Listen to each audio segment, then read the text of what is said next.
di tengah-tengah kami pada pagi hari ini Tuhan. Terima kasih buat hadirat-Mu, kuasa-Mu, terang-Mu ada di tengah-tengah kami. Sehingga kami percaya tidak ada satupun kuasa kegelapan yang bisa tinggal di dalam ruangan ini. Tidak bisa lagi tinggal dalam hati dan pikiran kami. Kami mau arahkan hati dan pikiran kami hanya kepada kebenaran firman-Mu. Terima kasih Tuhan. Roh Kudus berikan kepada kami roh hikmat dan wahyu untuk mengenal dan mendengar firman Tuhan dengan benar. Terima kasih di dalam nama Tuhan Yesus. Haleluya. Amin. Silakan duduk Bapak Ibu yang kasih dalam Tuhan. Terima kasih buat tim musik yang sudah melayani kita luar biasa pada pagi hari ini.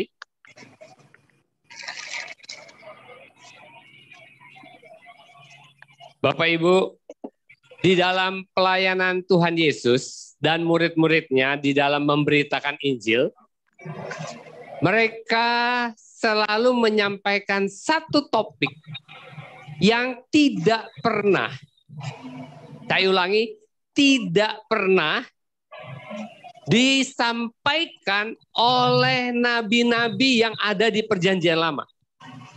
Dan hampir tidak pernah dicatat di Alkitab Perjanjian Lama. Apakah itu? Ada yang tahu?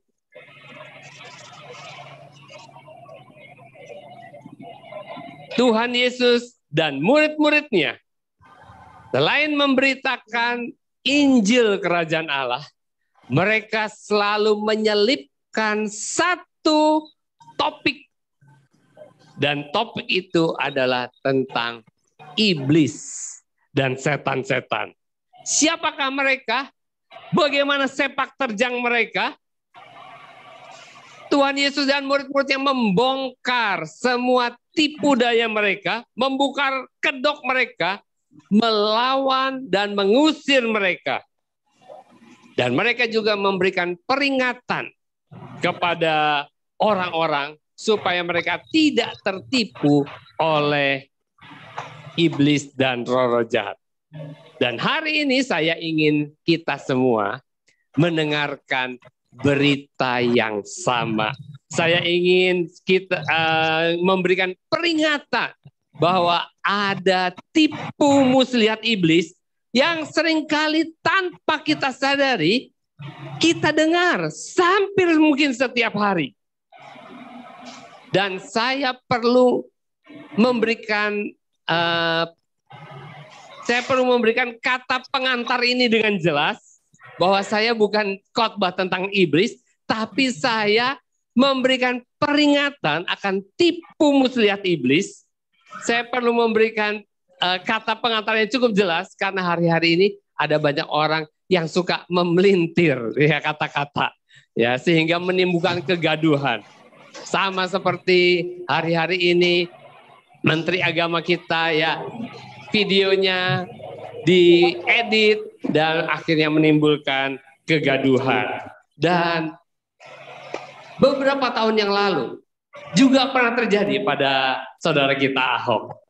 Dan saudara perlu tahu, iblis itu caranya ya itu lagi. Itu lagi. Tapi karena dia adalah masternya, dia profesornya, pengalamannya, kurikulum vitae-nya luar biasa dalam hal tipu menipu, dusta mendustai, bohong membohongi. Makanya dia walaupun pakai cara yang sama, sampai hari ini dia masih tetap bisa menipu banyak orang. Dan tanpa sadar kita mudah tertipu dengan dia. Dan saya berharap apa yang akan saya sampaikan hari ini betul-betul dapat saudara ingat baik-baik supaya jangan saudara tertipu. Kita perlu hati-hati karena dia Alkitab berkata, Alkitab yang ngomong, Tuhan yang ngomong, dia Bapa segala dusta. Dia maha guru dalam urusan tipu menipu. Hosea 4 ayat yang ke-6, ayat yang sering saya baca, berkata, umatku binasa karena tidak mengenal Allah. Umat Tuhan binasa karena tidak mengenal Allah. manusia itu seringkali lebih peka, sensitif terhadap setan daripada sama Tuhan. Betul nggak? Jalan sedikit, aduh merinding. Ya, gelap sedikit, aduh rasanya ada setan. Dia perlu pegang salib, perlu pegang Alkitab, perlu doa. Sensitif sekali sama setan. Tapi kalau sama Tuhan, ada di gereja pun, pulang ibadah pun, mereka bilang, gak ngangkat, gak dapat apa-apa. Padahal jelas-jelas Tuhan bilang 2-3 orang berkumpul dalam namaku, di situ aku hadir. Tuhan sudah ngomong, hitam di atas putih, ditandatangi dengan darahnya sendiri, tidak bisa dibatalkan. Nggak percaya, nggak merasa tuh. Tapi kalau setan nggak ada ayatnya, percaya. Heran, tapi itu fakta. Ya, dikatakan, karena engkaulah yang menolak pengenalan itu, maka aku menolak engkau menjadi imamku, dan karena engkau melupakan pengajaran-pengajaranku, hukum-hukumku, aturan-aturan Allahmu, maka aku juga akan melupakan anak-anakmu. Maksudnya apa melupakan anak-anakmu? Maksudnya anaknya imam, itu kan imam. Artinya Tuhan tuh tidak mau anak mereka jadi imam. Di dalam bahasa Inggris lebih jelas ya, saya bacakan dalam bahasa Inggris. My people are destroyed for lack of knowledge, because thou hast rejected knowledge. I will also reject thee, that thou shalt be no priest to me. Seeing thou hast forgotten the law of thy God, I will also forget thy children. Katanya, I reject you and will not acknowledge your sons as my priest. Karena kamu tidak mengenal aku, pengajaranku, maka aku tidak mengakui anak-anakmu yang laki-laki sebagai nabi-nabi, ya, sebagai imam-imam. Saya sempat membayangkan, kalau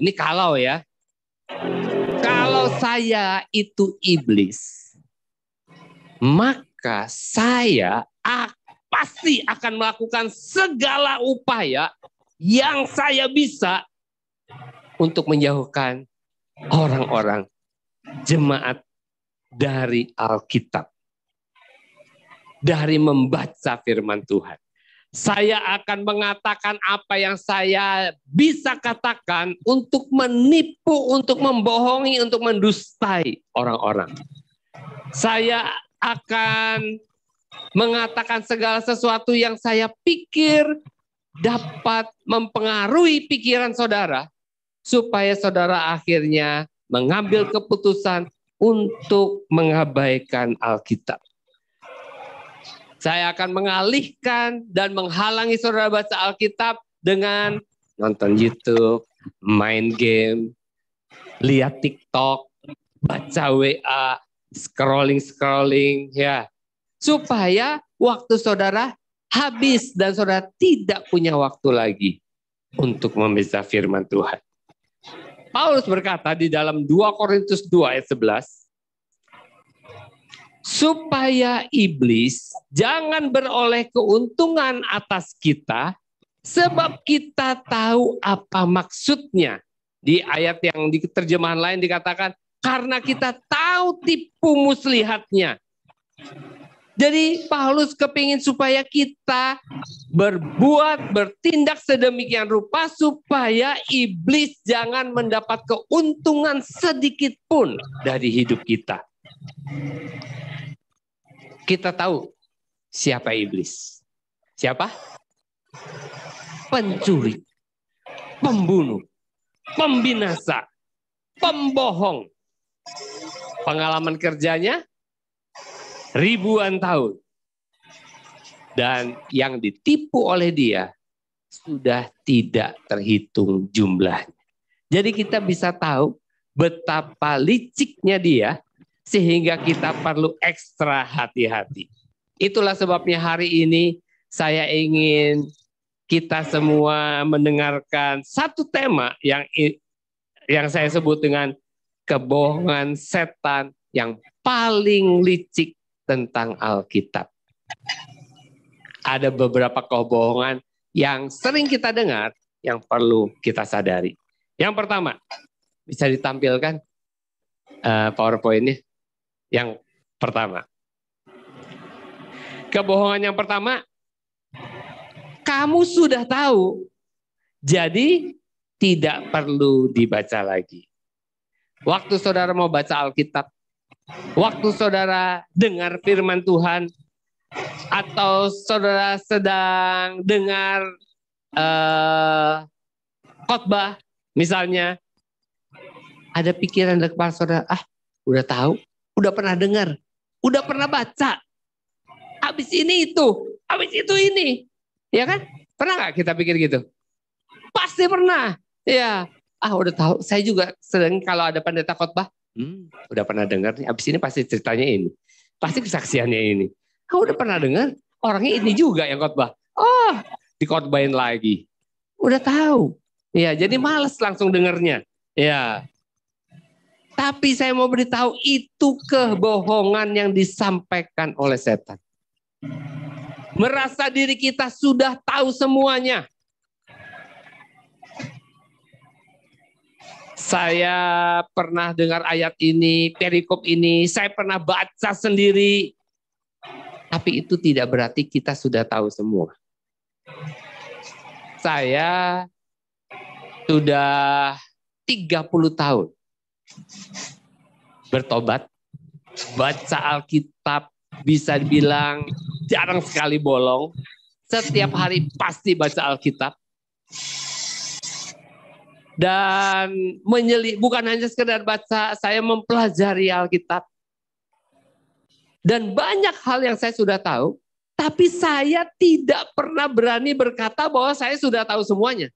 Karena ada lebih banyak hal yang saya belum tahu ternyata. Jadi kalau ada orang bilang bahwa dia sudah tahu, itu adalah saudara sedang dengar kebohongan iblis yang pertama. Tipu daya iblis yang pertama. Justru kalau saudara dengar atau kalimat itu muncul, justru kita harus segera buka Alkitab dan baca. Kenapa? Karena berarti apa yang kita mau dengar, apa yang kita mau baca, itu hal yang penting dan iblis tidak suka kita membacanya. Makanya dia bilang, udah tahu, nggak usah, tutup aja. Ya, lewat aja. Karena itu penting. Dia nggak mau kita baca dan dengar. Justru kalau ada kalimat itu dalam pikiran saudara, segera buka dan baca. Ya. Kebohongan yang kedua. Kebohongan yang kedua. Tidak ada orang yang bisa memahami Alkitab percuma kamu baca.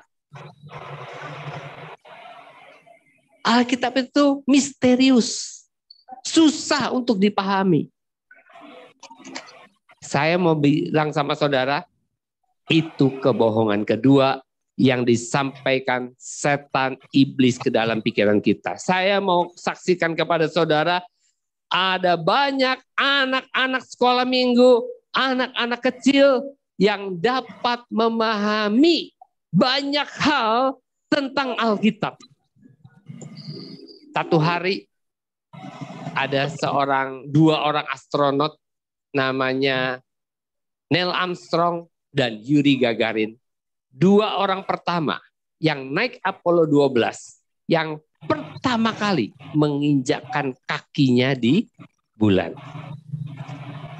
Waktu dia datang mendarat lagi di bumi dengan selamat, ketika konferensi pers, mereka ngomong, ada yang tanya, kamu udah di sana lihat apa? Ketemu Tuhan nggak? Dia bilang, saya ada di ruang angkasa. Saya lihat semua alam semesta. Dan saya tidak lihat ada Tuhan.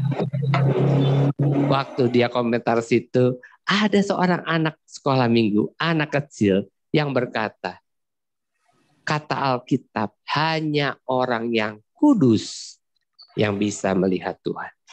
Anak kecil juga tahu.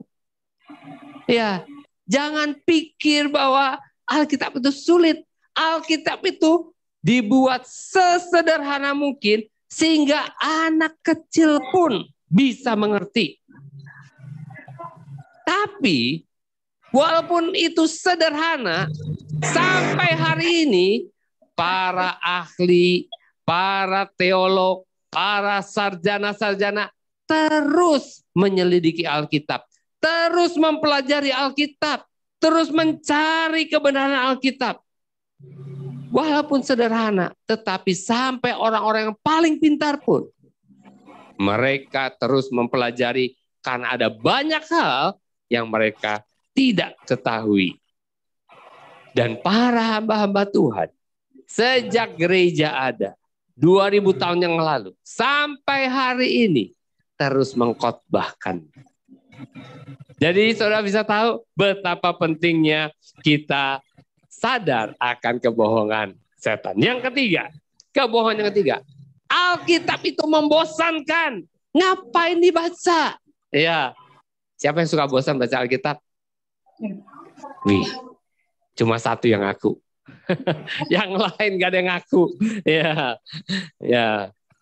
Saya mau beritahu sama saudara, Alkitab kita ini mengandung banyak hal. Cuma satu yang ada di dalamnya. Membosankan. Itu nggak ada di dalamnya. Kalau saudara sampai bosan baca Alkitab, itu bukan karena Alkitab membosankan, tapi karena saudara yang sudah bosan hidup.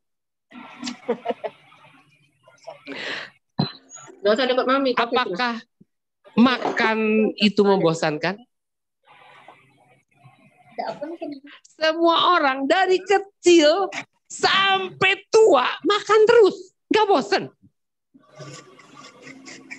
Kalau saudara bosan, seperti saya bilang tadi, artinya bosan hidup. Alkitab itu makanan rohani. Firman Tuhan itu makanan rohani buat kita.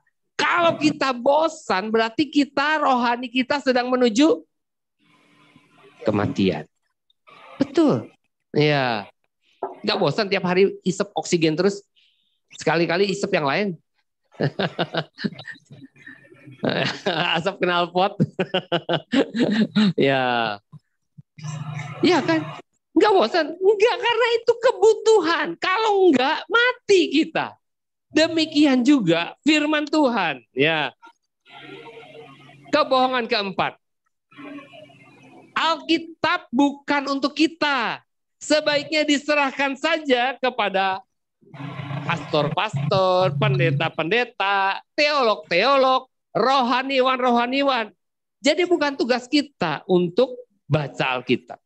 Saya mau beritahu, iblis telah menjual statement ini kepada gereja sejak zaman gereja Katolik ada. Sehingga hanya orang-orang tertentu yang membaca Alkitab. Dan Alkitab mengatakan karena hanya orang-orang tertentu yang baca di zaman Yesus, di zaman Perjanjian Lama, ada banyak nabi-nabi palsu yang akhirnya mereka menyelewengkan isi Alkitab kepada jemaat, kepada orang-orang, sehingga mereka tertipu. Karena si nabi-nabi palsu ini, orang-orang ini berusaha mengambil keuntungan dari ketidaktahuan kita, dari ketidakmengertian orang. Matius 7 ayat 22 dan 23 mengatakan pada hari terakhir, hari ini, ya, banyak orang akan berseru kepadaku, Tuhan, Tuhan, bukankah kami bernubuat demi namamu dan mengusir setan demi namamu dan mengadakan banyak mujizat demi namamu juga? Pada waktu itulah aku akan berterus terang kepada mereka dan berkata, aku tidak pernah, aku bukan dulu tahu. Aku tidak pernah mengenal kamu, enyahlah daripadaku, kamu sekalian pembuat kejahatan. Mereka, orang-orang ini, Ada yang karena ketidaktahuan, tapi ada yang sengaja menyembunyikan kebenaran itu dari jemaat. Karena kalau jemaat tahu kebenaran, orang-orang tahu kebenaran, mereka tidak lagi bisa mengambil keuntungan dari mereka. Itulah sebabnya saya bersyukur kalau Lembaga Alkitab Indonesia dan banyak lembaga-lembaga Alkitab yang lain menerjemahkan Alkitab dalam segala bahasa. Supaya apa? Supaya setiap suku, bangsa bisa membaca firman Tuhan langsung dengan bahasanya sendiri. Tidak perlu penterjemah. Tidak perlu siapa-siapa, baca sendiri supaya tahu kebenaran. Supaya ngerti firman Tuhan. Supaya tidak ditipu dari atas mimbar. Kebohongan kelima. Saudara perlu tahu bahasa Ibrani dan Yunani untuk mengetahui apa arti sebenarnya. Jadi jangan repot-repot membacanya. Memang saya akui bahwa Alkitab bahasa Indonesia tidak bisa 100% sama dengan bahasa aslinya. Dikarenakan keterbatasan bahasa Indonesia. Saya pernah ceritakan bahasa Indonesia cuma punya 100 ribuan kosakata. Bahasa Inggris punya 1 juta lebih kosakata. Dan bahasa Yunani, Ibrani yang dipakai di Alkitab pada awal mula itu punya 5 juta kosakata. Ada banyak keterbatasan yang membuat kadang-kadang kurang tepat. Ya. Tapi saya mau bilang, kebenaran-kebenaran pokok, kebenaran-kebenaran yang paling mendasar, tidak ada yang salah. Semuanya oke. Hanya ada sedikit yang kurang pas. Hanya sedikit, paling tidak sampai 10%. Dan kalau saudara yang Alkitab bahasa Indonesia saja sampai sekarang belum 1 kali baca, setelah sekian lama, sekian tahun jadi orang Kristen, apalagi kalau saudara mau baca dari kitab aslinya, yang bahasa saudara saja belum dibaca dengan tuntas. Ya, kebohongan ke-6. Alkitab bahasa Indonesia tidak diterjemahkan dengan benar. Penterjemahan Alkitab ke dalam bahasa Indonesia, seperti saya katakan tadi, memang kadang-kadang kurang jelas, tetapi tidak salah. Tuhan, Alkitab berkata Tuhan menempatkan pastor, pendeta, pengajar, ketua kesan, pengajar DK. Tujuannya supaya bisa memberikan penjelasan kepada saudara tentang kebenaran-kebenaran firman Tuhan yang saudara tidak mengerti. Ketika saudara baca, bisa tanya. Ada beberapa orang yang setiap kali mereka baca Alkitab dan tidak ngerti, mereka WA sama saya. Dan saya senang sekali kalau ada orang-orang yang tanya seperti itu. Kenapa saya senang? Karena biasanya pertanyaan itu kita akan bahas kalau dia murid peserta DK, saya akan bahas di kelas DK supaya yang lain juga dengar dan tahu artinya. Dan itu pertanyaan-pertanyaan juga kadang-kadang saya tidak kepikir dan saya berusaha mencari jawabannya supaya saya juga ikut mengerti dan bisa memberikan penjelasan. Itu artinya yang baca bukan syarat sekedar baca, tapi dia mau mengerti apa yang dia baca. Kalau saya nggak ngerti, saya juga akan terus terang. Karena saya bukan masternya. Saya juga perlu banyak belajar. Ya. Kebohongan ke-7. Alkitab penuh dengan hal-hal yang bertolak belakang. Jadi tambah bingung kalau baca. Ya. Memang betul, ada beberapa perbedaan kecil di beberapa ayat. Tapi saudara, itu justru menunjukkan kepada kita bahwa Alkitab kita yang kita baca itu tidak direkayasa. Kenapa saya bilang begitu?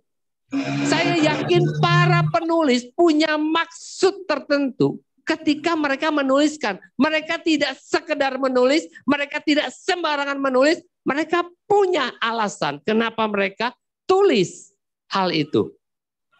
Makanya para penterjemah tidak pernah mengubah, walaupun mereka tahu itu beda, mereka tidak pernah mengubah penterjemahannya.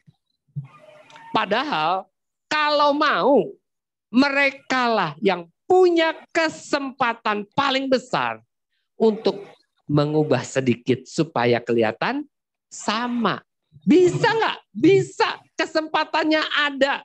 Tapi tidak dipakai. Kenapa? Karena mereka tahu firman Tuhan itu berkuasa. Firman Tuhan itu kebenaran. Justru itu kita percaya.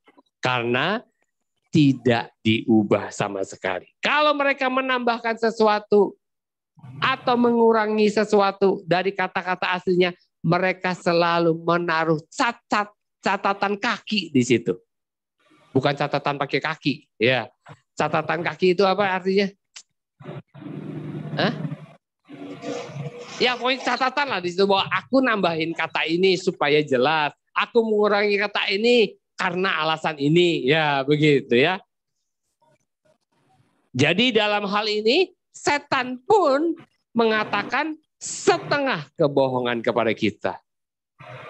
Kebohongan ke-8. Para ahli sekalipun tidak setuju tentang isi Alkitab dan pengertiannya. Jadi buat apa dibaca? Kalau saudara dengar ini, jangan percaya omongan ini. Karena gereja Kristen, denominasi apapun, setuju dengan isi Alkitab lebih dari 90%. Lebih dari 90% semua denominasi sama.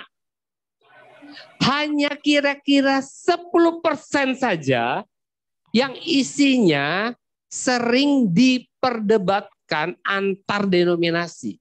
Bukan tidak dipercayai, diperdebatkan. Bukan tidak dipercayai.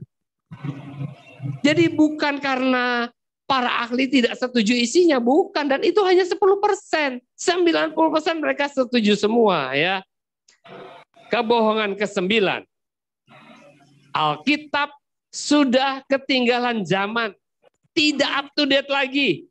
Kita hidup di zaman modern, lebih baik baca buku-buku yang lain. Dan ini juga adalah sebuah kebohongan besar lain dari setan. Alkitab, saya mau beritahu kepada saudara, Alkitab kita ini adalah sebuah buku yang bisa menuntun kita hari demi hari. Sampai kepada kekekalan. Jadi kalau saudara baca Alkitab hari ini, Alkitab akan menuntun hidup kita untuk hari ini, bukan untuk masa lalu. Untuk hari ini. Terus-menerus sampai di kekekalan. Alkitab sendiri mengatakan langit dan bumi akan berlalu, tapi firman Tuhan tetap untuk selama-lamanya. Jadi jangan percaya. Kalau ada hal-hal yang menulis tentang masa lalu, ya itu hanyalah gambaran atau contoh agar kita bisa belajar dari pengalaman orang-orang di masa lalu supaya kita tidak melakukan kesalahan yang sama. Atau kita contoh supaya kita mendapatkan berkat yang sama dari Tuhan. Jadi Alkitab kita adalah Alkitab untuk masa depan. Ya, untuk masa depan yang cerah. Bukan tidak up to date, tetapi up to date. Kebohongan ke-10. Alkitab hanyalah sekumpulan aturan. Jadi, jangan dibaca. Sebagian dari isi Alkitab adalah peraturan-peraturan yang ditulis agar saudara yang membaca tahu peraturan-peraturan atau aturan main dalam hidup ini. Supaya apa? Supaya kita hidupnya enak. Supaya hidup kita berkemenangan. Supaya hidup kita terluput dari pencobaan. Kalau kita tidak tahu aturan mainnya, kita justru rugi. Kalau saudara punya uang banyak, tapi saudara tidak tahu cara ambilnya, pas hari Sabtu, hari Minggu bank tutup, saudara punya ATM, isinya banyak, tetapi saudara lagi nggak punya cash, saudara tidak tahu aturan mainnya, cara ngambilnya, maka rugi banget. Ya, aturan-aturan diperlukan supaya saudara tahu caranya menerima berkat Tuhan, supaya saudara beruntung. Dan iblis tidak suka saudara hidup berkemenangan. Iblis tidak suka saudara terima berkat dari Tuhan. Iblis tidak suka kalau saudara memenuhi syarat-syaratnya, mengetahui aturan-aturannya, sehingga saudara lolos dari serangan dan tipu dayanya. Dia tidak mau saudara bahagia, dia tidak mau saudara sehat, menerima kesembuhan ilahi, hidup berkelimpahan. Dia tidak suka. Ya, jadi dia berusaha agar saudara tidak baca aturan-aturan main ini. Dan sebagian yang lain, selain ada aturan-aturan, isinya adalah kisah-kisah. Saya mau bilang itu kisah-kisah terhebat. Pengalaman-pengalaman yang paling inspirasional yang pernah saya baca, yang pernah saya dengar sepanjang umur hidup saya. Dan yang terakhir, kitab-kitab itu berisi tentang pewahyuan, tentang masa yang akan datang, sehingga kita bisa mempersiapkan diri untuk menghadapi hari depan. Kalau kita tahu apa yang akan terjadi, kita mempersiapkan diri. Sebagai contoh, Alkitab jelas mengatakan satu hari antikris akan memerintah. Dan ketika dia memerintah, setiap orang percaya akan dikejar-kejar dan gereja akan ditutup. Tidak ada lagi kebebasan untuk beribadah. Itulah sebabnya dari hari ini kita sudah mempersiapkan kesan, sel group untuk mengantisipasi semuanya. Makanya saya kepingin setiap saudara antusias karena bulan Maret ini kita akan mulai kesan. Ya, yang punya rumah yang bisa ditempati, daftar supaya kesan bisa ada bukan di satu tempat. Kalau satu tempat berapa orang yang bisa ikut? Saya kepingin semua ikut. Kalau ini ada kira-kira 50 orang, satu kesan kira-kira 10 orang, paling tidak kita butuh 5 rumah yang dipakai sebagai tempat kesan. Dan kalau ada kesan, berarti di situ ada ketuanya, gembalanya, gembala kesan. Saudara belajar jadi gembala. Di situ ada WL-nya. Di situ ada pemain musiknya. Di situ ada yang berkhotbah, edifikasi. So, di situ kita diperlengkapi, dilatih untuk melayani Tuhan. Dan memperhatikan jemaat. Kebohongan ke-11. Alkitab ditulis oleh manusia, bukan Tuhan. Jadi isinya bukan perkataan Tuhan. Jangan buang-buang waktu saudara untuk membacanya. Bagaimana dengan ini? Benar kan? Alkitab manusia yang tulis, benar kan? Tapi ini juga setengah kebenaran. Karena apa? Karena orang-orang kudus, Alkitab berkata, orang-orang kudus menulis, dipimpin, diinspirasi oleh Roh Kudus. Sejak perjanjian lama sampai perjanjian baru, itu semua tulisan ada benang merahnya. Dan Alkitab kita nih ditulis dalam jangka waktu 1.500 tahun. Dan tidak ada orang hidup 1.500 tahun. Kalau bukan Tuhan, tidak mungkin nyambung ceritanya semuanya. Dan pernah tahu, ini bukan hal yang gampang, ini hal yang sulit.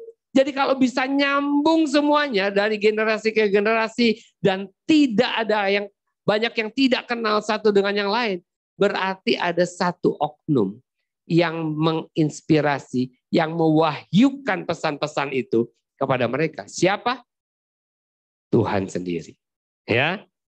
Saya mau baca di dalam 2 Petrus 1 ayat 20 sampai 21. Dikatakan, yang terutama harus kamu ketahui ialah nubuat-nubuat dalam kitab suci tidak boleh ditafsirkan menurut kehendak sendiri. Sebab tidak pernah nubuat dihasilkan oleh kehendak manusia, tetapi oleh dorongan Roh Kudus orang-orang berbicara atas nama Allah. Ya, oleh dorongan Roh Kudus, tidak pernah nubuat atas kehendak manusia, dan Alkitab kita disebut kitab nubuat. Kebohongan ke-12, banyak banget ya. Sebenarnya ada ribuan, mau dengerin? Ke-12. Membaca Alkitab akan mengubah saudara menjadi seorang yang fanatik dan antik. Kalau saudara tidak ingin orang mengira saudara gila, kalau saudara tidak ingin dijauhi orang-orang, jangan mengambil resiko untuk membaca Alkitab. Ini statement yang dibuat-buat. Saya yakin belum tentu, maksud saya, belum tentu 1 dari 100 teman kita pernah ngomong seperti ini. Mungkin saudara juga baru dengar di tempat ini. Ini dibuat-buat. Ya. Jadi jangan takut baca Alkitab. Ya. Alkitab tidak membuat orang jadi fanatik. Tidak. Tapi membuat saudara menjadi mengenal Tuhan Yesus. Mengenal Allah Bapa. Dan saudara akan menerima keselamatan. Saudara akan menjadi saksi Tuhan yang hidup. Saudara tidak akan jadi orang aneh. Tidak. Tapi saudara akan jadi orang benar. Disukai oleh Tuhan dan manusia. Saya akan bacakan ayatnya. Kisah Rasul 2. Ayat yang ke-47. Kisah Rasul 2 ayat 47. Dan mereka disukai semua orang. Dan tiap-tiap hari Tuhan menambah jumlah mereka dengan orang yang diselamatkan. Kalau mereka tidak baik, tidak mungkin orang suka. Dan kalau mereka orang tidak suka, mereka tidak akan bergabung.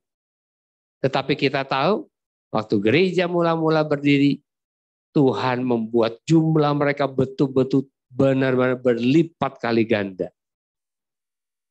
Lukas 2 ayat 52.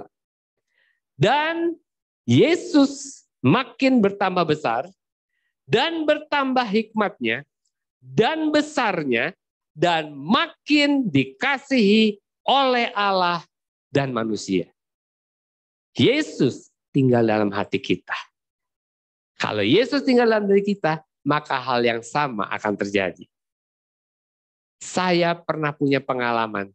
Waktu saya belum bertobat, saya kemana-mana saya datang ke teman-teman saya. Kalau ketemu orang tua mereka, orang tua teman saya, mereka semua tidak senang anaknya bergaul dengan saya. Kenapa? Karena mereka tahu kalau anaknya pergi sama saya, nggak pulang. Kalau pergi sama saya, pulangnya mabok. Ya. Jadi kalau saya datang, oh nggak ada. Tapi waktu saya bertobat, mereka welcome. Anaknya nggak ada, disuruh tunggu. Jadi baca Alkitab tidak membuat kita jadi aneh, tidak. Membuat kita jadi baik, disukai semua orang. Jadi sekali lagi setan bohong. Ke-13, kebohongan ke-13. Hanya orang-orang stres akan hidupnya, orang-orang yang frustasi akan masa depannya yang membaca Alkitab. Lihat orang-orang sukses nggak ada yang baca Alkitab. Membaca Alkitab membuat orang tidak kreatif, tidak bebas mengekspresikan apa yang ada di dalam pikirannya. Semua dibatasi. Jadi kalau saudara mau sukses, jangan baca Alkitab. Stop. Jangan percaya statement ini tanpa memeriksanya dulu. Kenapa? Karena ada banyak sekali orang-orang terpandai, orang-orang terkaya, itu orang-orang yang cinta Tuhan. Orang yang rajin membaca firman Tuhan. Albert Einstein yang sampai hari ini masih dianggap orang paling jenius, itu anak Tuhan. Justru kalau kita baca Alkitab, Tuhan itu memberikan kepada kita hikmat dan pengetahuan melebihi orang lain. Karena Dia pencipta, Dia sumber segala pengetahuan. Bahkan kita bisa mengetahui hal-hal yang orang lain tidak tahu. Orang-orang lain tidak mengerti. Kita bisa melihat dan mempercayai hal-hal yang di luar akal. Dulu tidak ada yang percaya bahwa bumi itu bulat tergantung di tengah-tengah. Ngambang. Nggak ada yang menopang. Dulu nggak ada yang percaya bahwa bumi itu bulat. Katanya bumi itu datar. Akhirnya siapa yang pergi itu keliling? Columbus. Dia puterin bumi sampai lagi. Siapa Columbus? Orang percaya. Dia membuktikan bahwa firman Tuhan tidak pernah salah. Justru kalau kita ikut Tuhan, kita jadi pandai. Kita mau sukses, ikut Tuhan. Saya lihat kokonya istri saya. Koko ipar saya. Waktu zaman banyak waktu zaman Krismon, dia pensiun dini. Akhirnya dia coba-coba mulai usaha sendiri. Ya, modalnya cuma satu, jujur dan berdoa. Akhirnya dari proyek kecil bisa dipercaya, dapat proyek besar. Sekarang kalau dapat proyeknya bikin dermaga di sini, bikin dermaga di sana. Waktu dia punya duit, tiba-tiba sepertinya Tuhan tuh sepertinya dorong dia beli satu daerah tanah, dia beli tanah situ. Nggak lama ada jalan di situ, harganya naik berlipat kali ganda, dapat duit lagi. Tuhan sepertinya suruh dia beli lagi. Dia itu nggak punya pengalaman beli tanah, tapi dia bisa beli dan begitu beli jadi mahal lagi dan akhirnya jadi kaya sekali. Tetapi tetap cinta Tuhan karena dia tahu semuanya dari Tuhan. Dan itu karena dia rajin membaca firman Tuhan. Dia salah satu orang yang jadi donatur di gerejanya. Ya. Jadi kita perlu percaya dan membaca firman Tuhan. Kebohongan ke-14. Kamu sudah terlalu sibuk. Kamu dapat membacanya kalau ada waktu, tapi bukan sekarang. Nanti aja kalau sudah agak tua, santai, nggak ada banyak pekerjaan lagi. Sekarang waktunya kerja. Ya. Banyak nggak orang seperti ini? Begitu ada kerjaan, ibadah nanti. Ya. Begitu ada urusan sedikit yang lain, Tuhan selalu yang digeser. Yang digeser selalu urusan rohani digeser. Saya mau beritahu, sebenarnya tidak ada satu orang pun yang terlalu sibuk. Tidak ada satu orang pun yang terlalu sibuk kalau dia merasa ini penting. Yang benar itu ada banyak orang yang malas baca Alkitab, tidak peduli soal-soal rohani, dan bahkan merasa tidak membutuhkan Tuhan karena semua yang dia mau, yang dia butuhkan, yang dia inginkan, dia sudah miliki. Baca Alkitab itu tidak perlu waktu banyak. Dimanapun kita bisa baca Alkitab. Saya sering kali baca Alkitab waktu tunggu istri saya masuk pasar. Saya antar istri saya biasanya ke Lemabang atau ke Pasar Buah. Di atas motor saya baca. IH di situ, leksionari di situ. Makin dia lama makin senang saya. Saya baca sampai selesai. Ya, dan saya bukan sekedar baca. Saya baca karena saya tahu ini masa depan saya tergantung dari apa yang saya percayai. Tapi ada banyak orang, begitu ada waktu luang, apa? Games. Ya. Sampai nggak tidur, sampai minggu nggak bangun, gara-gara game sampai pagi. Dan itu bukan monopoli anak muda. Yang udah jadi bapak juga sama. Heran. TikTok. Waduh. Udah lihat TikTok, lihat IG, nggak bisa berhenti. Saya pernah juga soalnya coba. Tahu-tahu, udah sekian jam, nggak kerasa. Kalau baca Alkitab baru sebentar udah. Tapi kalau IG, terus. Ya, tahu udah jam 2 pagi ya. Udah jam 2 pagi. Ya. Pertanyaannya, apakah ada jaminan kalau kita mau baca nanti kalau sudah tua, apakah ada jaminan bahwa saudara sampai tua hidupnya? Siapa yang yakin bisa sampai tua? Saya, karena udah 60. Ira mana? Sudah 70. Ya, kita udah tua. Ya, apakah ada jaminan bahwa saudara pasti punya waktu untuk bersantai? Ada banyak orang udah sampai tua masih repot. Mestinya nggak repot, dititipin cucu. Jadi repot lagi. Apakah saudara punya cukup uang, cukup kaya, sehingga tidak perlu bekerja lagi, sehingga punya banyak waktu untuk baca Alkitab? Semakin kaya, semakin banyak kerjaan, semakin banyak pikiran, dan tidak punya waktu untuk baca Alkitab. Kapan membaca Alkitab? Sekarang.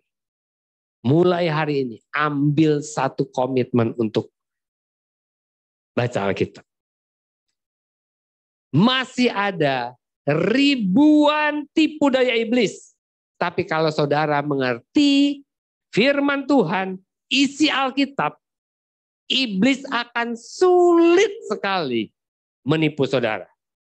Apalagi kalau saudara senantiasa bersekutu dengan saudara-saudara seiman. Alkitab berkata di dalam Pengkhotbah 4 ayat 12 bilang, dan bila mana seorang dapat dialahkan, 2 orang akan dapat bertahan, tali 3 lembar tidak mudah diputuskan.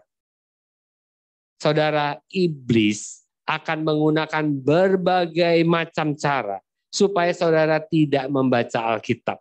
Karena kalau saudara sampai baca, dia tahu dia akan kehilangan pengaruhnya atas hidup saudara.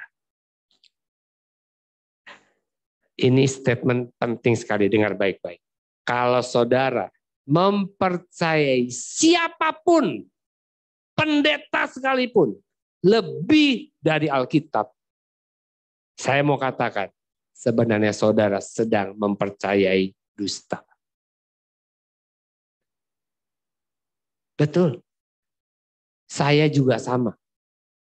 Saya lebih percaya firman Tuhan daripada pendeta manapun. Karena firman Tuhan tidak pernah salah. Firman Tuhan selalu benar.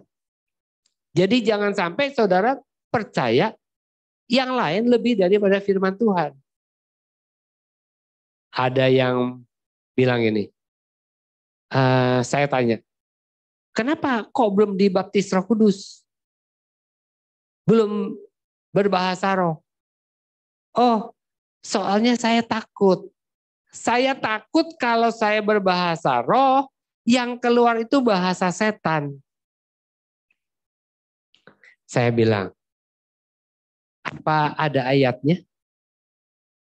Ada nggak ayatnya? Nggak ada. Apakah dengar dari siapa? Saya bilang, dengar dari teman. Kok lebih percaya teman daripada Alkitab? Alkitab bilang apa? Alkitab bilang, setiap orang yang minta, menerima. Setiap orang yang mencari, menemukan. Setiap orang yang mengetok baginya pintu dibukakan. Setiap orang yang minta Roh Kudus akan terima Roh Kudus. Justru Alkitab berkata, bapak mana yang anaknya minta roti dikasih ular. Minta telur dikasih kalajengking. Enggak ada. Jadi kalau kita minta Roh Kudus, kita undang Roh Kudus. Yang keluar dari mulut kita apa? Bahasa setan. Yang masuk Roh Kudus kok bisa keluar bahasa setan? Kita masukin kopi dalam gelas bisa keluarnya susu? Gak mungkin. Ya, kita harus lebih percaya firman Tuhan daripada siapapun. Percaya orang lain lebih daripada Alkitab, berarti kita sedang mempercayai dusta. Nah, sekarang apa yang harus kita lakukan? Kalau saya boleh kasih nasihat, ini yang saya lakukan, yang menurut saya paling sederhana. Yang pertama, pastikan ada aplikasi Alkitab di dalam HP saudara. Ya, kalau HP saudara jadul, miliki buku IH di belakang dijual, buku IH. Ya, tapi saya yakin sebagian besar HP-nya tidak jadul. Tapi kalau ada yang jadul, ada buku IH. Kedua, pasang aplikasi ibadah harian IH di dalam HP saudara. Pak, penuh. Hapus yang nggak perlu. IH lebih penting. Ketiga, ikuti secara teratur semua IH termasuk leksionarinya, pembacaan Alkitabnya. Dan jangan lupa berdoa. Setiap kali saudara membaca Alkitab, berdoa. Kenapa? Karena hanya Roh Kudus yang bisa membuka pikiran saudara untuk mengerti kitab suci. Kalau saudara hanya mengandalkan otak saudara baca Alkitab, saudara akan setiap kali baca, saudara akan ngantuk dan mengeluh. Tapi kalau saudara berdoa, dipimpin Roh Kudus, lebih daripada baca kopingho, baca Alkitab. Roh Kudus akan memberikan hikmat, pengertian, pewahyuan kepada saudara untuk mengerti firman Tuhan. Setiap kali saudara baca Alkitab, leksionari, minimal pastikan saudara dapat satu saja pesan dari apa yang saudara baca. Karena Tuhan tidak pernah berbicara tanpa memberikan satu pesan kepada kita. Dia pasti mau sampaikan sesuatu kepada kita. Dia pasti bicara lewat firman-Nya karena firman-Nya pasti benar. Ya. Kelima, jangan khawatir kalau saudara tidak mengerti, tidak paham tentang apa yang saudara baca. Jangan khawatir. Kenapa? Ya, satu hari saudara pasti mengerti. Saudara boleh tanya sama mentor saudara, pendeta saudara, pengajar saudara, teman-teman saudara yang suka baca Alkitab, saudara boleh tanya. Jangan malu. Saya juga suka tanya. Kalau saya nggak ngerti, saya suka tanya sama istri saya. Ya kemarin kalau saudara pernah baca, kemarin kitab Imamat, ya kita ngomong-ngomong sambil di motor ke pasar, pulang pasar, kita ngobrol-ngobrol. Di Alkitab ditulis, kalau kita nanam di ladang, hanya nanam 6 tahun. Setelah itu tanah itu pada tahun ke-7 harus diliburkan. Nggak boleh ditanamin apa-apa 1 tahun. Terus untuk makan gimana? Alkitab mencatat pada tahun ke-6 Tuhan akan memberikan hasil 3 kali lipat. Supaya apa? Supaya tahun ke-7 kita bisa makan hasil tahun yang ke-6. Tahun ke-8 kita baru tanam. Jadi belum dapat hasil. Kita masih bisa makan hasil tahun yang ke-6. Dan masih bisa ada sisa 1 tahun lagi kalau panen gagal. Nah saya tanya sama istri saya, masih berlaku nggak ya hari ini ya? Ya, saya juga bingung juga. Tapi itu yang kita bicarakan. Karena kita kepingin ngerti firman Tuhan. Ya. Ke-6. Baca Alkitabnya gimana? Baca Alkitab harus urut dan teratur. Segala sesuatu yang dikerjakan secara tertib, disiplin, urut, teratur, hasilnya akan maksimal. Jangan lompat-lompat. Dalam nama Yesus. Scrolling. Tak. Nah, ayat ini buat aku. Tak. Kosong. Tuhan tidak mau bicara apa-apa. Ya enggak. Tuhan itu selalu mau bicara. Tapi kita perlu bacanya secara urut. Ayatnya apa saja Tuhan bisa bicara sama kita ya. Ketujuh, bagi yang belum ikut kelas pemuritan, kalau ada, ikut. Saya dorong saudara ikut kelas pemuritan. Saudara akan lebih memahami dan saudara akan dibuat lebih percaya kepada firman Tuhan dan Alkitab. Saya mau baca Yakobus 1 ayat 22. Tetapi hendaklah kamu menjadi pelaku firman dan bukan hanya pendengar saja. Sebab jika tidak demikian, kamu menipu diri sendiri. Firman Tuhan akan kelihatan kuasanya kalau saudara praktekkan. Jadi, dari mana kita tahu bahwa kita punya kuasa sesuai dengan firman Tuhan? Kalau ada yang sakit, doakan supaya sembuh. Kalau ada yang kerasukan, usir. Itu membuat saudara jadi tambah pede. Tambah percaya kepada firman Tuhan. Kalau saudara lihat ada orang kerasukan, saudara lari, takut juga nanti pindah ke saya. Berarti saudara nggak pernah baca Alkitab. Tanda-tanda ini akan menyertai orang-orang yang percaya. Mereka akan mengusir setan, bukan kerasukan setan. Mengusir dan kerasukan itu berlawanan. Ya. Kalau ada yang miskin, ajar untuk memberi. Karena kalau miskin, dia harus memberi supaya dia menuai. Semakin banyak memberi, dia semakin banyak menuai. Terakhir, ke-9. Ayub 23 ayat 12. Saya mau baca dalam bahasa Inggris. Karena kalau dalam bahasa Indonesia nggak bagus. Dalam bahasa Inggris bagus. Boleh ditampilkan Ayub. Nah, ini ayat bedakan ya sama bahasa Inggris ya. I always obey his commands. I love the words from his mouth more than I love my food. Saya selalu taat kepada perintah-perintahnya. Saya mengasihi firman-Nya yang keluar dari mulutnya lebih daripada saya mencintai, dan lebih daripada saya suka kepada makanan. Itu yang dikatakan oleh Ayub. Ya, jadi saya berhenti sampai di sini, tetapi saya berharap, saya berdoa saudara mulai ambil komitmen untuk baca Alkitab. Jangan pernah lewatkan satu hari pun tanpa baca leksionari. Utamakan, jangan nanti ya kalau udah mau tidur, saudara sudah kecapean. Itu kalau betul-betul dari pagi saudara kayak misalnya kayak Nasita, dari pagi mau merit ya persiapannya nggak bisa baca. Tapi kalau enggak, pagi-pagi itu baca dulu supaya sepanjang hari kita bisa renungkan. Sepanjang hari ayat itu bicara sama kita. Bisa kita ngobrol-ngobrol di motor sambil ngobrol-ngobrol. Karena apa? Karena sudah baca. Ya, kita bisa diskusikan dengan teman-teman ketemu karena sudah baca. Dan itu akan sangat memberkati kita semua. Amin. Ya, jadi sekali lagi jangan sampai tertipu oleh si iblis. Mari kita berdoa. Bapa, terima kasih buat kasih-Mu, buat anugerah-Mu. Terima kasih buat perlindungan ilahi yang Tuhan berikan. Terima kasih Tuhan buat hikmat yang Tuhan berikan.